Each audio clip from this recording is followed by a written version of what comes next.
రాష్ట్ర చరిత్రలోనే ఘోర పారిశ్రామిక ప్రమాదం చోటు చేసుకుంది. సంగారెడ్డి జిల్లా పటాన్ చెరు మండలం పాషమైలారం పారిశ్రామిక వాడలో సిగాచి ఫ్యాక్టరీలో భారీ విస్ఫోటం సంభవించింది. ఇప్పటివరకు 42 మంది మృతి చెందగా శిథిలాల కింద మరికొందరు చిక్కుకొని ఉన్నారని అనుమానిస్తున్నారు. ఈ మేరకు శిథిలాల తొలగింపు ప్రక్రియ కొనసాగుతుంది. రంగంలోకి దిగిన ఎస్డీఆర్ఎఫ్, ఎన్డీఆర్ఎఫ్ బృందాలు ముమ్మరంగా సహాయక చర్యలు కొనసాగిస్తున్నాయి.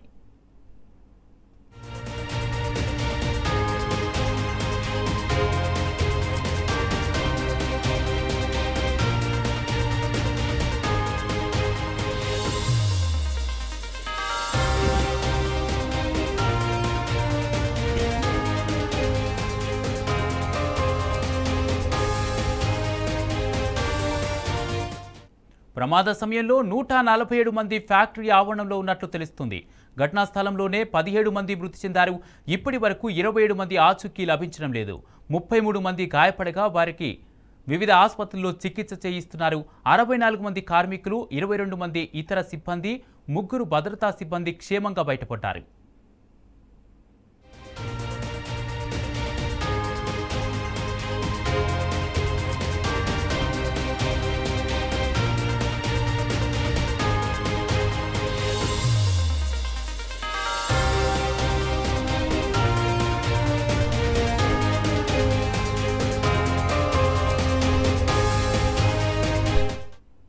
కాలిపోయిన మృతదేహాలు, ఆహాకారాలు చేస్తున్న క్షతగాత్రులు, శిథిలాలు తొలగిస్తున్న కొద్దీ బయటపడుతున్న శవాలు.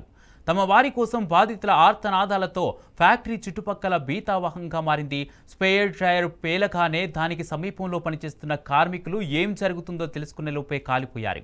రియాక్టర్కు ముడి పదార్థాన్ని తీసుకొచ్చే పైప్ లైన్లు, తయారైన పదార్థాన్ని నిల్వ చేసేందుకు వాడే పైపులు కూడా కరిగిపోయాయి. శిథిలాలను తొలగిస్తున్న కొద్దీ మృతదేహాలు బయటపడుతున్నాయి. బరువైన పైపులు, సిమెంటు బీమ్లు, ఇనుప గట్టర్లను క్రేన్లతో తొలగించడానికి చాలా సమయం పడుతుంది.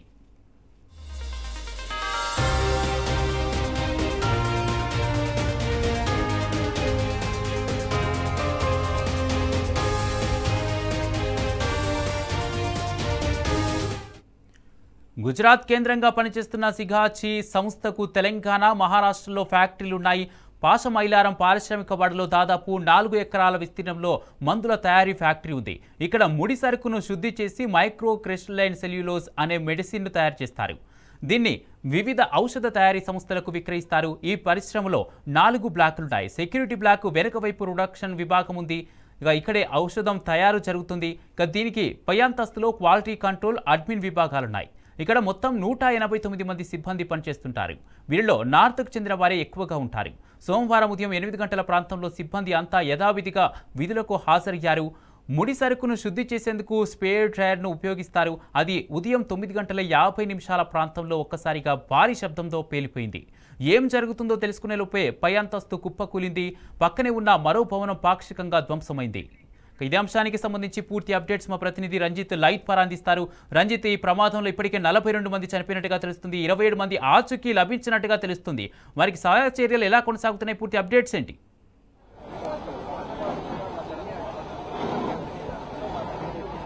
కుమార్, పాషమైలారం పేలుడు సంఘటనలో దాదాపు 24 గంటలుగా వచ్చేసి ఈ రెస్క్యూ ఆపరేషన్ పనులు అనేవి ముమ్మరంగా జరుగుతున్నాయి. కానీ ఇప్పటి వరకు కూడా ఏదైతే ఇక్కడ పేలుడు సంభవించినప్పటి నుంచి కూడా రెస్క్యూ ఆపరేషన్ అనేది పేలో ప్రదర్శన చేస్తున్నారని చెప్పుకోవచ్చు. ఎందుకంటే దాదాపు మధ్యాహ్నం వరకు కూడా పోలీస్ విభాగం కావచ్చు, డిఆర్డిఎఫ్ కావచ్చు, ఎస్ఆర్డిఎఫ్ కావచ్చు, హైడ్రా కావచ్చు, రెవెన్యూ డిపార్ట్మెంట్ కావచ్చు, అందరూ కూడా ఏర్పాట్లు అనేది పరిశీలిస్తున్నారు తప్పితే పనిచేయడానికి కూడా, అంటే పనిచేయడంలో వచ్చేసి అలసత్యం వహించారనేది చెప్పక తప్పదు.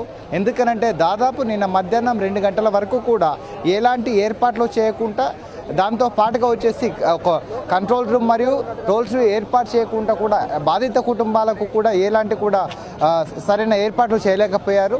దాంతో పాటుగా ఇప్పటి వరకు కూడా గత 24 గంటలుగా రెస్క్యూ ఆపరేషన్లో దాదాపు 42 మృతదేహాలు లభ్యమైనట్టుగా వచ్చేసి అధికారులు అనేది చెప్తున్నారు. కానీ 42 నుంచి 45 వరకు కూడా ఇప్పటికీ 45కు సంఖ్య పెరిగింది. కానీ ఇప్పటికీ కూడా ఈ మృతదేహాలను చూసుకున్నట్లయితే లభ్యమైన మృతదేహాలని ఓన్లీ 3 మాత్రమే కూడా దాన్ని గుర్తించారు. మిగిలిన 39 మృతదేహాలను కూడా DNA రిపోర్ట్ ఆధారంగా కూడా చేయాల్సి ఉన్న పరిస్థితి అనేది ఉంది. కానీ ఇప్పటికీ కూడా ఈ ఏర్పాట్లలో అనేది ప్రభుత్వ అధికారులను అనేది మన విజువల్లో చూడొచ్చు. కేవలం అంటే దాదాపు 24 గంటల తర్వాత రాష్ట్ర ప్రభుత్వం స్పందిస్తుందని చెప్పొచ్చు. ఇప్పటి వరకు కూడా కేంద్ర ప్రభుత్వం 2 లక్షల రూపాయలు ఎక్స్గ్రేషియా ప్రకటించినప్పటికీ కూడా రాష్ట్ర ప్రభుత్వంలోని మంత్రులు ఇక్కడికి రావడము పోవడము అంటే ఆహ్వానితులుగా మాత్రమే వచ్చిపోవడమే జరుగుతుంది తప్పితే ఎలాంటి ఆపరేషన్ అనేది ఇప్పటివరకు అంటే దానిలో వచ్చేసి అధికారులకు ఒక సూచనలు ఇవ్వడం కావచ్చు, రిస్క్ ఆపరేషన్తో పాటు వచ్చేసి పనులు అనేది ముమ్మరం చేయడం కావచ్చు, దాంట్లో విఫలమైనారని చెప్పొచ్చు. ఎందుకనంటే 24 గంటలు జరుగుతున్న 42 మంది వచ్చేసి మృతి చెందిన బాధిత కుటుంబాలు ఉన్నప్పటికీ కూడా వారికి ఎలాంటిది కూడా ఇప్పటి వరకు ఎలాంటి ఎక్స్గ్రేషియా అనేది కూడా ప్రభుత్వం ప్రకటించలేదు. దాంతో పాటుగా ఆ బాధిత కుటుంబాలకు కూడా ఎలాంటి రిస్క్ ఆపరేషన్ దగ్గర ఉండొచ్చు. మనం విజువల్లో చూసినట్లయితే అంటే ఇక్కడ మనం విజువల్లో చూసినట్లయితే ఏదైతే ముఖ్యమంత్రి వచ్చేసి ఈరోజు వస్తున్నారని చెప్పేసి పనులన్నీ కూడా ఇక్కడ ముమ్మరం చేస్తున్నారు తప్పితే రిస్క్ ఆపరేషన్ కూడా అక్కడ పట్టించుకోవడానికి అధికారులు ఇప్పటివరకు అక్కడ లేకపోవడం ఇక్కడ దాదాపు మనం విజువల్లో చూడవచ్చు. నిన్నటి నుంచి వర్షం పడి ఇబ్బందులు పడుతూ కూడా బాధిత కుటుంబాలు కావచ్చు అందరూ కూడా ఇటువైపు వస్తున్నా కూడా కనీసం పట్టించుకునే నాదుడే లేడు. కానీ ఇప్పుడు మాత్రం అందరూ కూడా పోలీసులు వాళ్ళందరూ కూడా మంత్రి రావడానికి అంటే ముఖ్యమంత్రి వస్తున్నాడని ఒక కారణంతో వచ్చేసి ఇక్కడ అంతా ముమ్మరమైన ఏర్పాట్లు చేస్తున్నారు. లోపల చూసుకున్నట్లయితే లోపలికి మీడియా ఎలా లేకుండా అంటే లోపలికి అనేది మీడియాని పంపించకుండా కేవలం కూడా ఇక్కడ బార్కెట్లు ఏర్పాటు చేసేసి ఇక్కడ ఒక మీడియా పాయింట్ అనేది ఏర్పాటు చేశారు. అంటే కనీసం లోపల ఏం జరుగుతుందో అనేది తెలుసుకోవడానికి కూడా మీడియాకి అనుమతించకపోవడం అనేది కూడా చాలామంది కూడా ఏదైతే బాధిత కుటుంబాలు ఉంటున్నాయో అంటే వివరాలు తెలుసుకోవడానికి ఇప్పటి వరకు కూడా మీడియాలో ఛానల్లో చూసి మేము వివరాలు తెలుసుకుంటున్నాం ఎంతమంది చనిపోయారు అనేది కనీసం ఇప్పుడు ఆ ఇన్ఫర్మేషన్ చెప్పడానికి కూడా మీడియాను కూడా లోపలికి పంపించకపోవడంతో వచ్చేసి ఇక్కడ నాయకులు కావచ్చు స్థానిక బాధిత కుటుంబాలు కూడా ఆగ్రహం వ్యక్తం చేస్తున్నాయి. కానీ ఇకపోతే దాదాపు శిథిలాల కింద 3 అంతస్తుల బిల్డింగ్ కూలిపోయి ఆ ఇనుప రాడ్ల కింద ఆ రేకుల షెడ్ కింద వచ్చేసి అయితే ఉన్నాయో ఆ క్షేత్రగాత్రులను వచ్చేసి దాదాపు పంపించారు.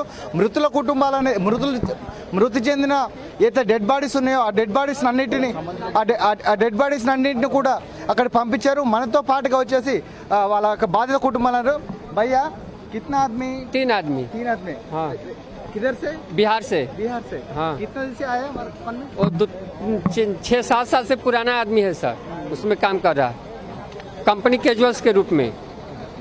कितने टाइम के मैसेज हुआ? हम लोग को 9:30 को इधर से ही फ़ोन किया आजू बाजू वाला कंपनी से, तो हम लोग इधर 10:30 को आए सर। 10:30 के बाद और हॉस्पिटल गए, लोग बोला हॉस्पिटल गया, हॉस्पिटल में घूम के आया नहीं मिला, फिर इधर नाइट में भी रुका और हम लोग को कोई बॉडी पहचान में नहीं आया कि ये आदमी हमारा है। ఇది పరిస్థితి. అంటే దాదాపు నిన్న రాత్రి నుంచి ఇప్పటి వరకు కూడా ఇక్కడికి వచ్చేసిన ఏదైతే ఇక్కడ యజమాన్యం ఉందో యజమాని కావచ్చు అధికారులను కావచ్చు ఎవరిని అడిగినా కూడా కనీసం కూడా ఇన్ఫర్మేషన్ ఇవ్వలేదు. తన కుటుంబానికి సంబంధించిన 3 అనేది ఇక్కడ పనిచేస్తున్నారు. నిన్న ఉదయం 9 గంటలకి ఇక్కడికి వచ్చిన వ్యక్తులు అనేది ఇక్కడ ప్రమాదంలో ఉన్నారా, ప్రమాదం నుంచి తప్పించుకున్నారనే పరిస్థితి కూడా తెలియకుండా ఆందోళన పడుతున్నాము. కానీ ఇక్కడ ఎవరు కూడా ఆచూకీ తెలియదని చెప్తున్నారు. కానీ ఇప్పటికైనా కూడా రాష్ట్ర ప్రభుత్వం అనేది ఖచ్చితంగా ఒక టోల్ ఫ్రీ నెంబర్ ఏర్పాటు చేయాలని కూడా బాధితులు తెలుపుతున్నారు. Over to studio Kumar.